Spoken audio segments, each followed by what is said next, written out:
اعوذ باللہ من الشیطان الرجیم بسم اللہ الرحمن الرحیم السلام علیکم ورحمۃ اللہ وبرکاتہ ګرانو کتونکو تاسو ته په پښتو نالج فیکټری چینل کې هرکلی وایم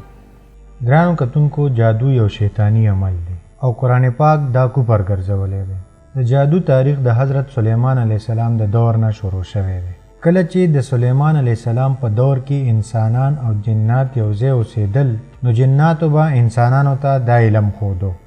د دې نه علاوه که د سورة البقره آیات نمبر 101 نه والا 103 پورې وګورو نو الله تعالی د جادو باره کې څه داسې وایي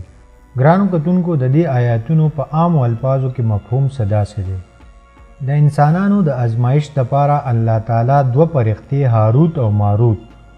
د بابل ښار کې د انسان په شکل کې راکوزې کړې دې فرښتو به خلکو ته وی چې د جادو سره د خلکو نه ایمان ځي خو چې چا به ورته ډېر ووی نو هغوی ته به یې جادو وښودو عزتمندو کتونکو د دې مختصر شان تاریخ نه پس به اوس خبره کوو د جادو په قسمونو او د دې د ماتولو په طریقه خو د دې نه مخکې زه خپل نوې کتونکو ته خواست کوم چې دا چینل سبسکرایب کړئ او د غنټۍ په نښه کلیک کړئ دغسې به زموږ د هرې نوې ویډیو نه تاسو په وخت خبرېږئ ګرانو کتونکو د جادو څلور غټ قسمونه دي په کوم کې چې یو زمینی جادو دویم په هوا کې دریم په اوبو کې او څلورم د خوراک په ذریعه دی نو اول په زمینی جادو خبره کوو ګرانو کتونکو د زمینی جادو کولو دپاره جادوګر یا کوډګر د انسان په شان ګوډاګې جوړ کړي او په دې کې ستنې خښې کړي او بیا پې سپلي علم ووایي او د هغې نه پس یې په ځمکه کې ښخ کړي د دې نه علاوه په چا چې جادو کوي نو د هغه د خپو د لاندې خاوره باندې هم جادو کیږي دغسې دا جادوګران د مخالف کس په ویښتو او په کپړو باندې هم جادو کوي او کله کله خو په کاڼو یا په خاوره دم وکړي او د مخالف کس کور کې وغورځوي د دې نه علاوه دا جادو په میخونو هم کیږي دغه جادوګر دا میخونه په ځمکه کې ښخ کړي چې له وجې مخالف کس ته اذیت رسي عزتمندو د جادو دویم قسم هوایی جادو دی په دې جادو کې په هوا کې پیریان په دغه مخالف کس پسې کړي او هغه ته نقصان رسوي او یا په ونه کې تعویض وړاند کړي چې له وجې مخالف کس ته تکلیف رسي ګرانو کتونکو د دې نه علاوه جادوګر د کټوۍ یو ډېر خطرناک عمل کوي دوی په کټوۍ کې غوښه باندې کړي او خپل سبق شروع کړي د دې جادوګر پیریان دا کټوۍ اوچته کړي او د مخالف ځای کې وغورځوي د څه له وجې چې ډېر نقصان وشي د دې نه علاوه دا جادوګران په توره چرګه تور چیلي تورې پیشو سپي اوښ یا غوا وغیره په اډوکي باندې سپلي علم ووایي او بیا یې په مقبره یا چرته خوشې ځای کې ښخ کړي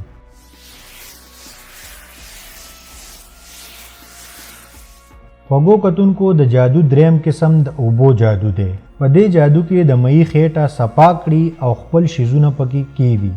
او جادو پې وکړي او بیا یې خوړونو یا سیندونو وغیره ته وغورځوي د دې نه علاوه دوی په تاله هم جادو کوي تاله بنده کړي او بیا یې خوړ یا سیند ته وغورځوي همدغه شان نور ډېر شیزونه تور مسور هرمل یا اډوکي وغیره باندې جادو وکړي او اوبو ته یې وغورځوي او مخالف کس ته نقصان رسوي ګرانو کتونکو د جادو یو قسم د خوراک په ذریعه وي کم چې په برفي ګلاب جامن یا په ګوړه یا د خوراک په بل شي باندې دم کړي او په مخالف یې وخوري دا جادوګران دا عمل د خوراک په نورو شیزونو هم کوي او خپل مقصدونه حاصلوي ګرانو کتونکو په دې کې هیڅ شک نشته چې جادو په خلکو اثر کوي خو چې کله زموږ په خوږ نبی حضرت محمد صلی الله علیه و آله وسلم باندې د جادو کولو کوشش وشو نو الله تعالی فوراً د دې د شر نه د بچ کېدو دپاره دوه صورتونه نازل کړه رسول الله صلی الله علیه و آله وسلم وفرمایل چې مونږ ته د عرش د لاندې نه دوه چمکدار صورتونه عطا شو یعنی سورة الناس او سورة الفلق خوږو کتونکو د قرآن پاک دا دوه صورتونه د هر قسم جادو مات دی او چې دا صورتونه وي نو موږ له د هیڅ قسم جادو پروا نه دی کول پکار خوږو کتونکو څوک چې الله او د الله یاد پرېږدي نو د هغه د زړه نه اطمینان لاړ شي او چې کله اطمینان لاړ شي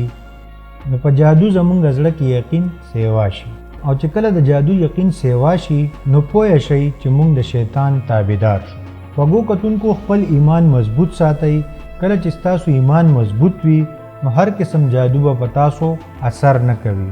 همدې سره د نن ویډیو ختمه شوه. اجازت غواړو د خپل ځان او چار چاپېره خلکو ډېر خیال ساتئ. د الله په امان.